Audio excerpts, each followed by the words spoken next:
Szóljátok oda. Így is jó, van lépek, hogy nagyjából. Jó. Sok szeretettel köszöntelek benneteket, és köszönöm a lehetőséget igazgatónak és osztályfőnöknek is, nektek pedig a figyelmet.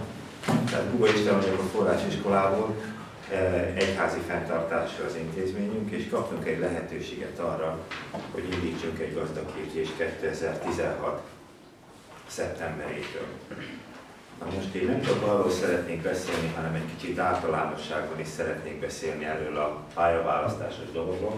Először szeretnélek hívni egyfajta játékra benneteket, és szeretném, hogyha megfejtenétek ennek az idézetnek az elejét. Talán akkor ide is írom.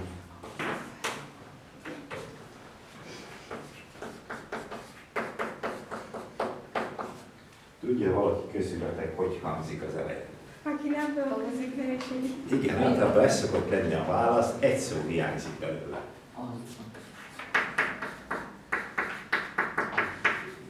Talán, hogyha ragozom, akkor úgy egyszerűbb lesz.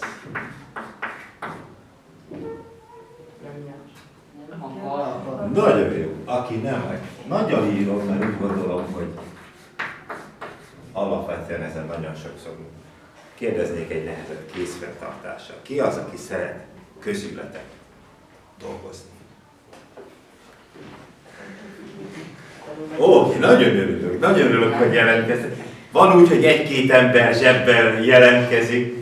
Ha most ezt az osztályfőnöktől is megkérdezem tőle, hogy ugye melyik az a jegy egy diáknak, ami mutatja, hogy ő mennyire szeret dolgozni? A bizonyítvány második jegye. Az első? Maga a második? Szorgalom. Oké. Na most, hogyha így teszem fel a kérdést, ez akkor is ugyanilyen bátor jelentkezés van? Akkor már esetleg nem. Én azért szeretném erre kihegyezni, mert akár vezérigazgatók lesztek, akár traktorosok lesztek valahol, egy munkáltató milyen embereket keres munkásoknak? Olyanokat, akik? Szorgalmas. Akik szorgalmasak. Nagyon jó. Akik szorgalmasak. Akik nem mellé akarnak állni a munkának, hanem akik ugye meg akarják csinálni. Nagyon sokféle munka van. Szerintetek egy munkával kapcsolatban mi a legfontosabb kritérium? Tehát, hogyha egy kicsit előre gondolsz. Mi a legfontosabb azzal a munkával, amit majd te csinálni fogsz? Hát tegnap erről beszélgettünk, nem? Az állásinterjúnak mi a lényege? Hát sokféle szempont van, ami alapján munkát választ az ember. Mi szerintetek az, hogy hosszú távon tud csinálni? Mi hozzá a legfontosabb? Hogy szeressen csinálni. Én is így gondolom, ez a legfontosabb. Én pedagógus vagyok, én szeretek tanítani. De nagyon-nagyon fontos, hogy megtaláljátok azt, ami majd később lesztek. Na most, én ezt a szót betartásnám, vagy bekeretezném itt. Ugye sokféle munka van, amit lehet csinálni. Egyet mindannyian tudunk, hogy ennünk mindig kell. Ugye én egy gazdaképzést szeretnék nektek hirdetni. Azért vidéken vagyok, tehát hogyha nehéz kérdéseket felteszek, hogy milyen színű a tehén. Lila. Ugye a tipikus válasz lehet az, hogy lila. Vagy hogy mi a csirkének a kültakarója. Ugye nem fólia. Tehát ti látjátok ezeket az állatokat. Ugye, hogyha azt kérdezem, hogy mit csinál egy gazda, akkor mit csinál egy gazda? Ganajtlapát. Olyan is van, ganajtlapától, igen, aztán. Tehát foglalkozik állatokkal. Ugye állatokat tart, állatokat tenyészt. Aztán növényeket, tehát földet művel, akár hogyha szükséges van, ólat épít, karbantart, tehát elég sokrétű tevékenységet folytat. Ha itt egy picit megállnék, ki az közületek, akinek van kisállata? Macska. Igen? Neked mit van? Kutya, macska? Igen? Kutya, macska, papagáj. Papagáj. Álljunk meg itt egy pillanatra. Papagáj. Honnan van a papagájod? Megfogtad az erdőben? Nem. Honnan van a papagáj? Vetted. Hány papagájod van? Öt van. 6. Tenyészted őket? Miért nem? Egy dolog van, amit egészen. Hát csak ugye gondoljátok végig. Tehát ugye, ha valaki papagájt szeretne, honnan kapja? Elmegy a kis állatkereskedésbe. Meg kell, hogy vegye. Hogyha valaki akár már ilyen időskorban rááll arra, hogy ő tenyészthet papagájokat, akkor meg tudja csinálni, lesznek kis papagájok, vagy eladja ismeretségi körben, vagy beviszi a kereskedésbe. Csak hadd mondjak rá egy példát, én teljesen lehidaltam nem olyan régen, egyik ismerősöm madárpókokat tenyészt. Van, aki szereti. Jó? Őnek egyik tenyésztőtársa vásárolt egy hímet meg egy nőstényt 120 000 forintért. Sok pénzbe került? Sokba került. Kell hozzá egy ekkora terrárium. Megszülettek a kispókok, 1 300 000 forint elvonta. Nagy dolog kell hozzá szaktudás, így van. És kell hozzá egy hajlam, hogy én ezt akarjam csinálni. Kell hozzá egy bátorság, hogy én ezt meg tudom csinálni. Ugye minél értekesebb állatról beszélünk, annál komolyabb beruházás, vagy komolyabb tőke kell hozzá, de kicsibe ehhez lehet gyakorlatot szerezni. Én szeretnék erre bátorítani benneteket, hogy ezt ki lehet benne magadat próbálni. Lehet, hogy nem kell egy nagy dologra gondolni, ha szereted a nyúlakat, tartasz otthon egy hímet meg egy nőstényt. És akkor lehet belőle esetleg majd karácsonykor enni a nyusziból. Sokféle dolgot lehet csinálni, és még én szeretnék nektek most egy kicsit a gazdából kikeveredve, egy másik bibliai idézetet is ideírni, amit szeretném, hogyha most folytatnátok.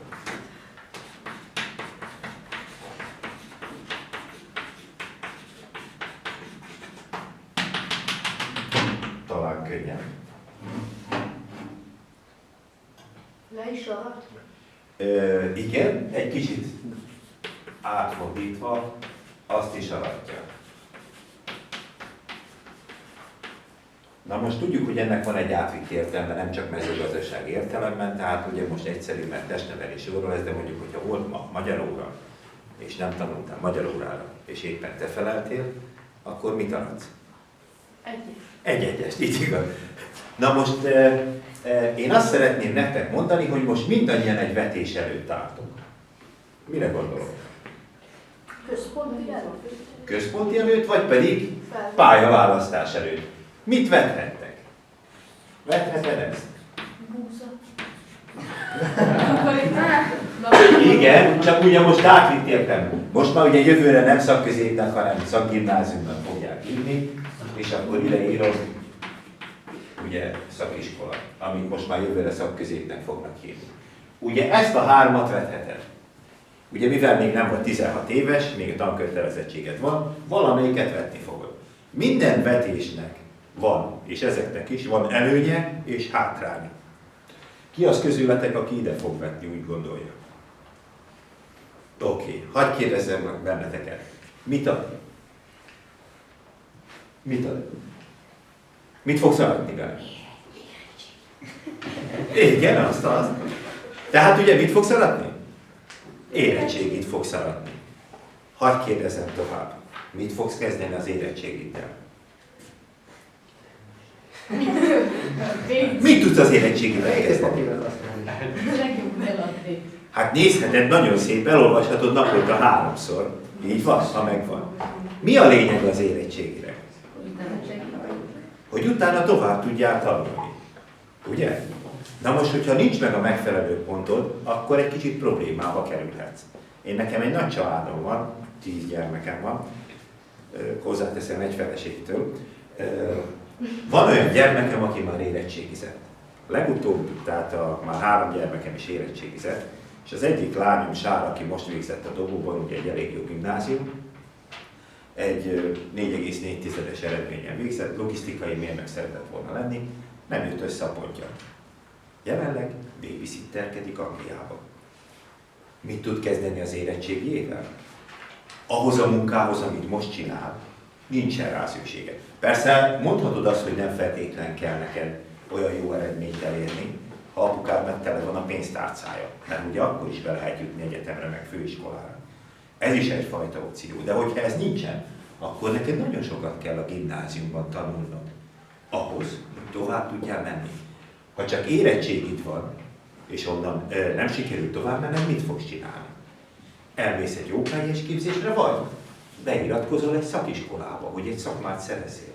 Vagy pedig valamit annyira elsajátítasz a magad erejéből és tehetségéből, hogy el tudsz vele helyezkedni. Én szintén a családomból mondok rá nektek egy példát. A fiam elvégezte Győrben a gimnáziumot, jól tanult, de nem ment tovább. Tudta, hogy dolgozni kell, csinált egy targonca vezetői tanfolyamot. És érettségivel elkezdett targoncázni. Kell hozzá angol nyelvtudás és egyéb ismeretek? Nem kell hozzá. Ez egyszerű szakma. Mi történt? Jól csinálta azt, amit csinált. Én ezt azért kereteztem be, mert ha szorgalmasak vagytok, lehet előrébb jutni. Ő szorgalmas volt a munkahelyén, látták, hogy ügyes, értett a számítógéphez, följebb tették a számlázáshoz és az ügyfélkapcsolatokhoz. Azt is jól csinálta, néhány hónap múlva a cég úgy döntött, hogy bevezeti ezt az SAP vállalatirányítási rendszert, bekerült abba a csoportba, utána pedig annak a vezetője lett. Kapott egy önálló irodát úgy 20 évesen, hogy nincsen semmiféle informatikai végzettsége. Egy nagyon komoly fizetést kapott hozzá, de utána már 300 000 sem maradt ott náluk, mikor arról volt szó, hogy Angliában ennek a sokszorosát tudja keresni. Tehát már jelenleg ő is kint van Angliában. Csak azt akarom nektek mondani, hogy van egy trend. Külföldön már nem feltétlen az a lényeg, hogy neked milyen papírod van, hanem az a lényeg, hogy értesz ahhoz, amit csinálni akarsz és hogy vagy benne. Szeretnék tovább lépni egyen. Itt van szakközépiskola. Ki az, aki szakközépiskolát célz meg? Jó. Mit fog adni nektek? Érettségi plusznak. Szakmát. Szakmát nem ad. Mikor ad szakmát? Hogy Hogy nem, még akkor sem. A végén. Ha még utána ott maradsz egy évig, még egy technikusira. Tehát ugye 5 év alatt fogod megkapni majd a szakmát. Na most persze ugye ennek esetleg annyi előnye van, hogy sokkal inkább a szakma felé el tudsz menni, annyi hátránya van, hogy egy kicsit bekorlátoz, mert ha valaki gépiparira megy, akkor valószínű nem lesz jogász, vagy nem lesz tanár. Még aki kívülbe megy, sokkal inkább széles a választásnak a lehetősége. Egyen tovább lépek. Szakiskola. Látjátok azt a papírt, amit odaadtam nektek az előbb? Az első sorban van az ösztön. Ki kap ösztöndíjat? Tudja valaki közületek? A szakmunkás. Aki hiányszakmában van. A Gazda Borsod megyében hiányszakma, az azt jelenti, hogy elkezdi valaki a képzést, akkor a 3 éves képzés végéig jogosult ösztöndíjra. Milyen átlagot kell hozzá produkálni? Egy nagyon komoly átlagot kell. 2,5-öt, hogyha produkálja, ugye akkor 10 000 forint, ugye nincs fegyelmény, nincs egyéb hiányzás. De hogyha valakinek nem ennyi az átlaga, hanem 4,5, akkor ez az ösztöndíj 30 000 forint per hó. Ugye ez a második fél évtől lehetséges majd neki. Na most nézzétek meg a tendenciát. Általában egy osztályban a legjobb tanulók mennek gimnáziumba, jó tanulók és szakmai elképzeléssel lévők mennek szakközépiskolába, és nagyon sokszor az szokott lenni, hogy a maradék megy a szakiskolába. És szeretném, hogyha azt a részét végig gondolnátok, hogy ezt lehet fordítva is csinálni. Tehát nincs az megírva, hogy szakiskolába menők, ők ne tudnának leérettségizni. Estén ők ugyanúgy leérettségizhetnek. De van egy hatalmas előnyük, amivel, főleg, hogyha van egyfajta vállalkozói szemlélet, amiről az előbb beszéltem, mint a kisállattenyésztésnél, nagyon sok mindent megalapozhatják fel az életüket. Persze, hogyha ugye még van neki egy tanulószerződése, ez az összeg még havi plusz 20 000 forinttal is, vagy 30 000 akár megnő. Amit tudnotok kell róla, hogy a ti nevetekre van nyitva a bankszámla, és ez összeg fölött ti rendelkeztek. Én vettem a fáradtságot, kiszámoltam, hogy ez mennyi, ez 3 év alatt.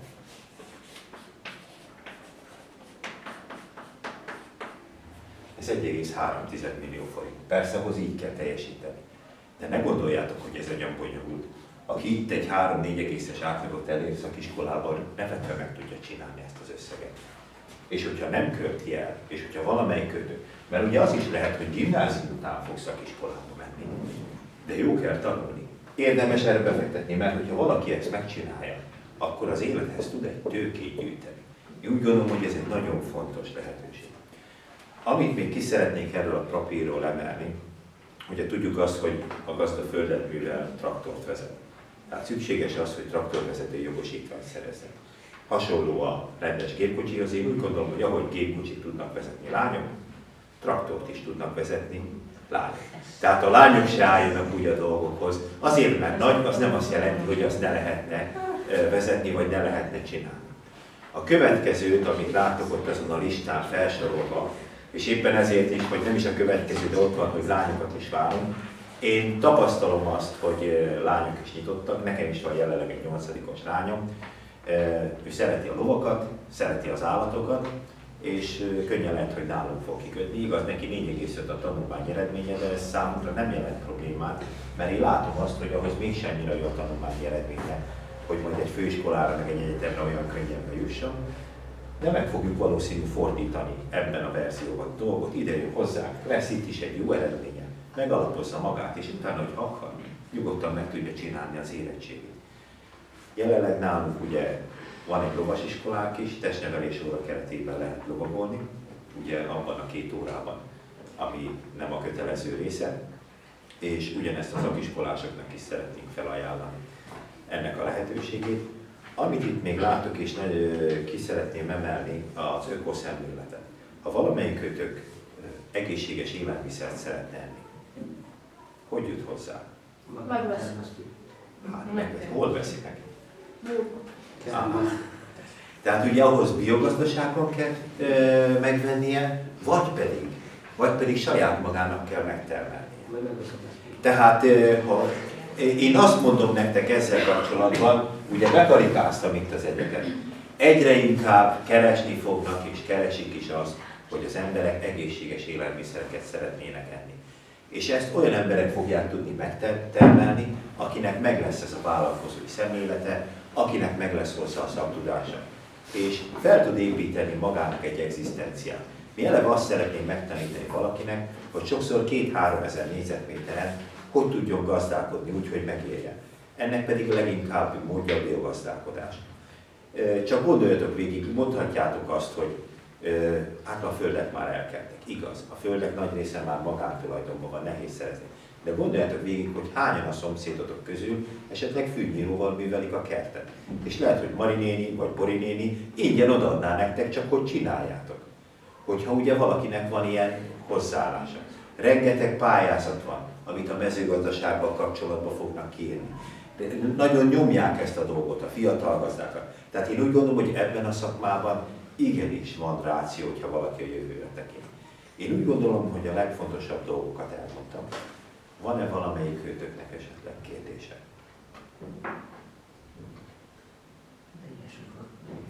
Jó, hogyha nincsen, én nagyon szépen köszönöm a figyelmet. Arra kérlek még benneteket, hogy esetleg vigyétek haza ezt a papírt, otthon beszéljetek a szülőkkel. Érdemes a szülőknek a tanácsát megfogadni, és talán még annyi, hogy arra felvételi papírra sok helyen van, sok iskolát be lehet írni. Inkább írjatok be többet, mint kevesebbet, mert utána mindig van választási lehetőség. Én tapasztaltam már azt, hogy akár sokszor, akár egy hónap alatt is változik. Talán még egy dolgot felejtettem ki, hogy mikor én kérdezgetem gyerekeket, hogy mik szeretnének lenni.